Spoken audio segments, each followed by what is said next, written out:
Hello, this is Mark, and I'm coming back at you with part three of the signs of heaven. In this episode, I will be actually showing the moon, what the moon gives. Now, I won't give as many details as I've given of the sun, like I've given, but I will do one. Now, what the signs that the moon give is that of distress. So let me recap. In my previous lesson, the signs what the sun give, I showed that the sun gives illumination. All right, it shows Christ. All right, that's what the sun shows. How do you know? How do I know that? Like I said in my previous lessons, I showed the signs of the sun and the moon. I showed you that in Genesis, and John spoke of Jesus being that very light of John, the Gospel of John, chapter 1, that Jesus is that very light that was spoken of in Genesis 1:3 when God said, and let there be light. And he called the light, I want you to see this now, he called the light day. So Jesus is called the day, all right?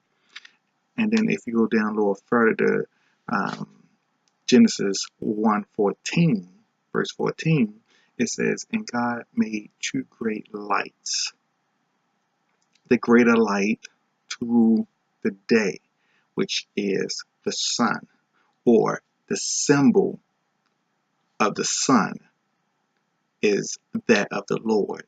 All right, that's one of his signs or one of his symbols that are in this book of Revelation. His symbol or his sign for us to identify him or to see him is his sign of the sun. Or it could be the sign of the sun or of the light or of the day. This book of Revelation uh, shows Christ in so many um, symbols that he carries in this book of Revelation. It is actually amazing. And if he did not give us the signs by which we were to help us decipher through this book of Revelation, we would jumble it up because the Lord has so many um, signs that he is known by in this book of Revelation, and it's clearly for us to know him. All right. So, also we learned what we're dealing with today is the moon. All right. So he said that he called the darkness, he called night. All right. Now, and let me make this straight. Lucifer is not the darkness. All right. He is not that. However, God made him to be, if you want to call, the gatekeeper that leads men to the darkness. All right. That's why Jesus said, the thief cometh not but for to steal and to kill and to destroy men's lives. But I come that they might have life and that they might have it more abundantly. So he made the second lesser light, which we know is the moon, that he made that symbol of the moon, so how we can see the wicked one, his plans, his thoughts, is that of the moon. All right, so we can see him. All right, and remember, get the literal out your mind. All right, because we're going into the realm of dreams and visions or symbols, which the Lord used to communicate, to express spiritual truths. So all the Lord is doing is taking what we know and bringing forth spiritual meanings behind it. This is why I call it the language of the Spirit. All right. He's just taking what you know, the symbols of what we know, such as the sun, the moon, and stars, and he's bringing spiritual truth. The Lord was never intended us to observe the physical sun, moon, and stars. Matter of fact, let me read that to you right now. I feel like I probably need to make this clear every time I bring this to our attention. So let's take you real quick to Deuteronomy. This is chapter 18. Chapter 18 and let's do this, verse 10. And it says, or a charmer. This is the things the Lord told him not to do when he was to bring them into the land. Bringing them out of Egypt, and then telling them when he bring them into the land which he will give them. All right. He said what they are not to do. And they were not to, verse 10, 18:10. There shall not be found among you anyone that makes his son or his daughter to pass through the fire, or that useth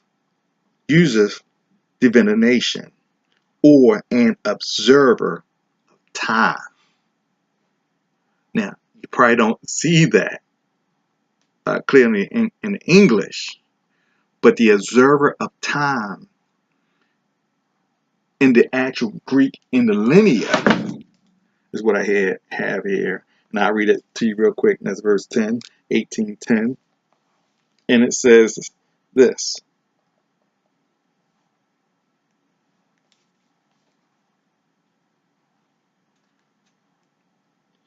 There shall not be found in you one who passes his son or his daughter through the fire, one that uses divination, an observer of clouds.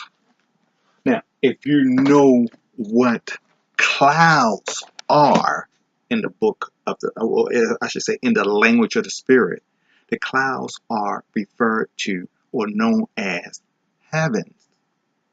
So they were not to be observers of the heavens. This is what the Lord said to them. You are not to be observers. Remember in Genesis, he said he made those to be the two great lights, and he placed them in the heavens for them to be for times and for seasons and for days and years. And the Lord right here specifically telling them they were not to be observers of clouds. And in the apocalyptic language, clouds are symbolic of the heavens, such as when you seen Jesus in Acts chapter 1, and they watching him being lifted up in the cloud. It's symbolic. That was a vision they were actually seeing. And the vision that they were seeing was him being lifted up in the clouds. What that was showing is that he is the heavens. All right. That's why he was lifted up in the cloud. He's symbolic that he is the heaven. That's why also Nathaniel in John chapter 1, when Jesus said, I saw you underneath the sycamore tree, I believe it was. And he said, you are the Son of Man, the Son of God. And Jesus said to him, you believe I'm the Son of God just because I said that I saw you underneath the sycamore tree. He said, truly I say unto thee, you'll see greater things than this. You'll see heaven open and the angels ascending and descending upon the Son of Man. What this was showing is that the angels, all right, that were ascending, and you see heaven open and the angels ascending and descending upon the Son of Man. And now I know you're thinking angels can be also both immortal as well as humans. And in this aspect, what I'm telling you is that angels here were humans descending upon him. He was that cloud that they were descending in, going up and down in Christ. Okay, he was there. He is our heavens. Okay, if you want to continue that, you can see that in John chapter 14. Don't take the book of John literal. If you read it literal, you're gonna miss so much stuff, and you're gonna come up with so much crazy stuff. It's going to be not good. It's not good for sound doctrine, because the book is laid out as symbols, all right, and expressions, all right. So, and then verse 14, listen what the Lord says. These signs which thou shalt possess, hearken unto observer of time. I'm sorry. Let me read that back over. It said, for these nations which thou shalt possess, hearkeneth unto observers of time, which is the same thing in the Greek interlinear, talking about they are observers of the clouds. And he says, unto divinators, but as for thee, talking about to the children of Israel, the Lord thy God has not suffered thee to do so. The Lord has not suffered them to be observers of the physical moon, the physical stars, physical sun, moon, and stars. That is not what the Lord has intended, nor was it ever planned from the beginning. That's what we were to do. And if you read this book literal, I can understand why you will come up with that. But this book is not written in the literal. I have spoken so many times that this book is written in the language of the Spirit, which is in that language of dreams and visions. So, with that said, I feel like I almost gotta reiterate that every time that I go and teach on the signs of the heavens. So, now let's continue on with that of the moon. All right, so we're going to go to Revelation chapter 12. Now, I'm not going to spend a lot of time on the moon because I let you do it. Like I showed 3 signs of the sun. There's more signs of the sun. I just gave you 3, which shows the Lord. Now I'm going to show you the moon, which shows a period of time of darkness or distress time, which is revealing the plans of the wicked one. All right. So we can not be surprised what he is doing. All right. This is amazing how the Lord broke this book out for us.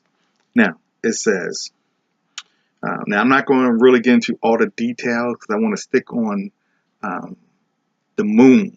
All right. So if you want to see the actual who this woman is, you can check out my lesson on a woman, the woman clothed with the sun. Okay. Chapter 12, Revelation, the woman clothed with the sun. But it says, a great sign appeared in heaven. Notice how many times it keeps saying a sign in heaven. It's going back to where I was showing you with the book of Revelation are the signs from heaven, addressed in the sun, moon, and the stars. These are the signs from heaven. So notice it says, a great sign appeared in heaven, a woman clothed with the sun. And like I said, I'm not going to really deal with the sun, but remember, I told you what the sun was. The sun is the symbol for Christ. Christ holds that symbol of the sun. So right here, it's saying this woman is clothed with Christ, or the woman is clothed with the illumination of Christ. This woman is. Okay? All right? And remember now, this time period is after the 7th trumpet. All right? It's blown. Like, check out my lesson on the woman clothed with the sun. You give you more details.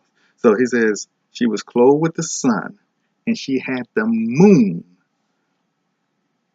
and the moon under her feet, and on her head a crown of 7 stars. I'm not going to get into the sun. I'm not going to get into the stars. I'm going to get into this moon. So it says she had the moon under her feet. Remember I said that the moon shows a period of darkness or a dark time. Remember what I said? Dark time represents death. When you saw Genesis 1, 2, and he said, and darkness covered the face of the waters. All right. The darkness, remember I kept saying is death, calamity, sorrow, pain, um, suffering. Is the very opposite of the light. All right. And also fear in that darkness. Fear. Um, and it says, and the moon was under her feet. So we're going to see how is it that this particular moon or this bad situation is underneath this woman who has been illuminated with the light of Christ. Okay. She's dressed and clothed with the illumination of Christ. So, but she has a dark period of time that apparently she has overcome and is under her feet. So we're going to see how is it that this dark time has gotten or become under her feet. Okay. So let's continue to read. And it says, then another sign appeared. I'm sorry. And it says, and she was with child, verse 2, and she was with child, and she cried out, being in labor and in pain to give birth. Now, I ain't going to get into that part. The woman clothed the sun, my lesson on that, check that out. And it says, verse 3, then another sign appeared in heaven. So there we go, more signs from heaven.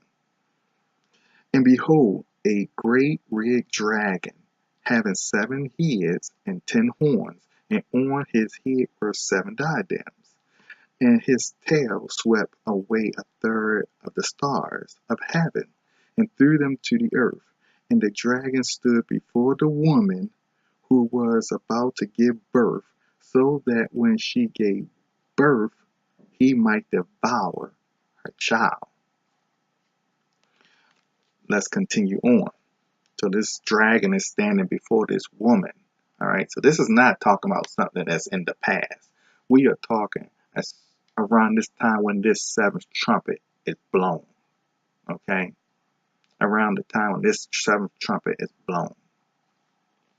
All right. There's 7 trumpets, and we're right at around the end the time where the 7th trumpet is about to blow. All right. So, all right. Or is blown. Okay. All right. Verse 5. And it says, and she gave birth to a son, a male, who was to rule all nations with a rod of iron, and her child was caught up to God in his throne. Then the woman fled into the wilderness, and there had, wilderness where she had a place prepared by God, so that there she would be nourished for 1,260 days. And there was war in heaven. Verse 7.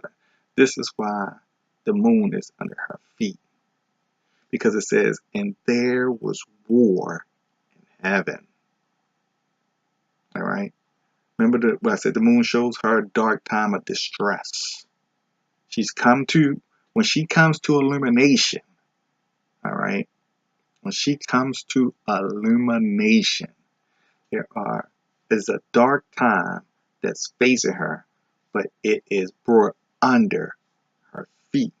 And we're going to see how is it brought under her feet. And this is how. And there was war in heaven. Michael and his angels raging war with the dragon. And the dragon and his angels waged war. And they were not strong enough, and there was no longer a place found for them in heaven. In heaven. And the dragon was thrown down, the serpent of old, who is called the devil and Satan. See? So this dark period in time is identifying the dragon. the devil, Satan. And why the moon is under her feet is because there is a war in heaven that takes place in the future, right when the seventh trumpet is blown. All right. And that the war, this dragon, Michael waged war with the devil and cast him and his angels to the earth. Now, once you see this,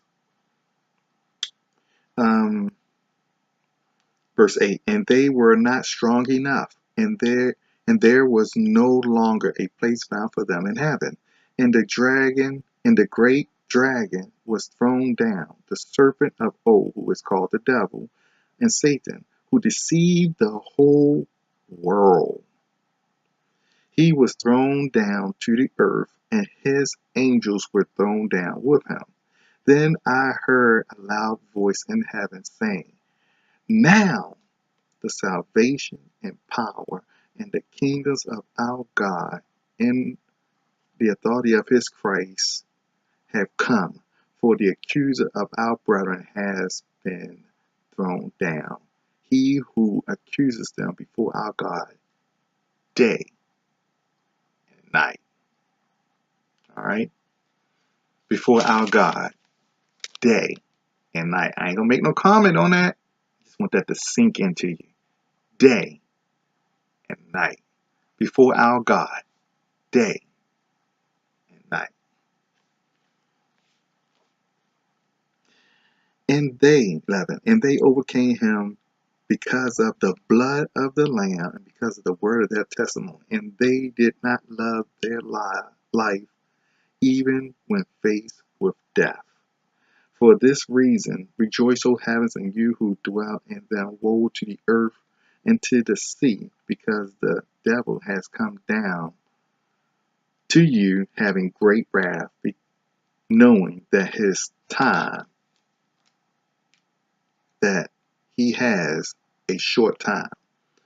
And then it tells how the devil was cast down.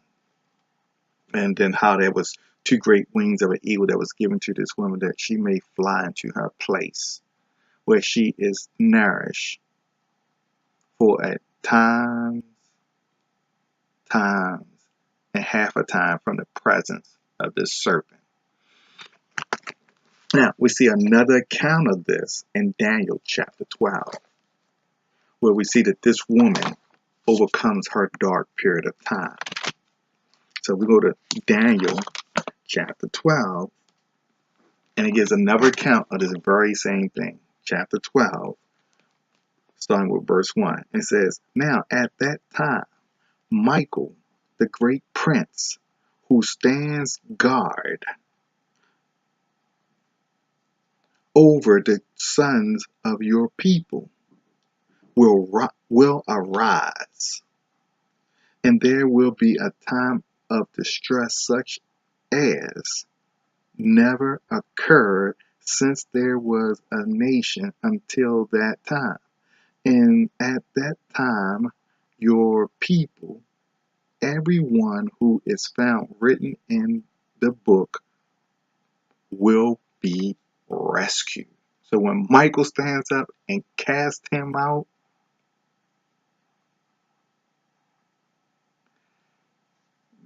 from heaven, this woman will be delivered. So this also showing you a little bit of the identity of who this woman is. All right, because it's pretty much wording the very same thing. So this is letting us see that it's at a particular time when this was to take place. All right, and we're seeing it in the heaven, so we know it's after the seventh trumpet, and he told us at a time, times, and half a time. And at one place he said 1,260 days, which is the same equivalent of 3.5 years. Okay, so we are actually getting time frames. So remember, in Genesis, he placed two great lights in the heavens to give seasons, to give days, to give months, to give years. All right. This is exactly what the book of Revelation is doing for us. It's actually laying out the time plan of when all this is to take place. So let's continue to read. Many, verse 2, many of those who sleep in the dust of the grave will awake, these to everlasting life, but the others to disgrace and everlasting contempt. And who have insight will shine brightly like the brightness of the expansion of heaven.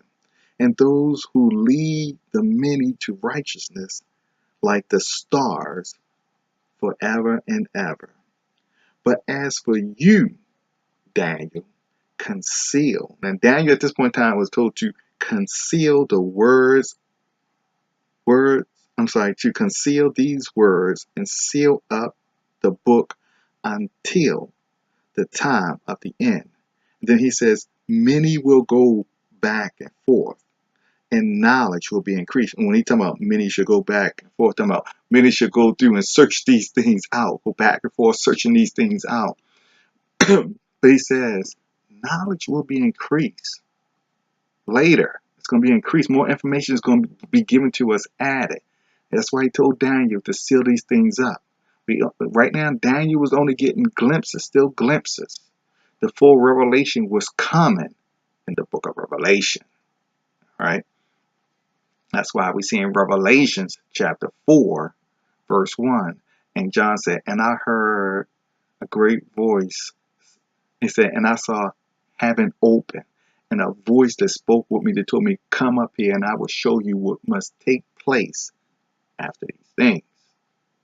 So the signs of heaven was to start showing once the disciples were dead and gone, and God gave the revelation to John, which are the signs for heaven. Now let's continue on. Verse 5, then I, Daniel, looked, and behold, two others were standing, one on this bank of the river and the other on that bank of the river. And one said to the man dressed in linen, who is the Lord. You don't know it, I haven't brought it out. This is another image or vision of the Lord right here. And he's standing on the bank of the river, and the other on that bank of the river. And one said to the man dressed in linen, talking about the Lord, who was above the waters of the river, how long until the end of these wonders? And I heard the man dressed in linen, who was above the waters of the river, as he raised his right hand and his left towards heaven, and swore by him who lives forever that it would be for a time and times and half a time. And as soon as they finish scattering the power of the holy people, all these events will be completed. So he just gave another time frame that's 3.5 years. It's the same thing that's in Revelations chapter 12, when he told them that the woman was nourished for 1,260 days, which is the same thing, 3.5 years. Michael stands up and fight against this wicked one to put down his rule. All right, to put down his rule, and it brings finally a temporary peace to the children of Israel. However, it is a great time of distress for the holy people, or the saints, I should say. All right. So I hope that this has been a blessing. Like I said, I was only going to show really one sign, because this book is not about exposing the revelation of the wicked one. It's about revealing the revelation and the knowledge of Christ. It's revealing Him. So this book is majority in revealing Him. But you can go through Him. There's a couple more signs of the moon that you need to go through, and I'll let you check out. So I'm building this up to where I actually show you what the day of the Lord will look like. All right. So hopefully, when the Lord said the moon would, the sun will be turned to darkness, and the moon into blood, and the stars from heaven shall fall to the earth before that great and notable day of the Lord. I'm building this up to that climax to show you what is to actually take place. It's all so that we won't be deceived when that day comes, that we be fully aware what is to take place. So hopefully that this has been a blessing.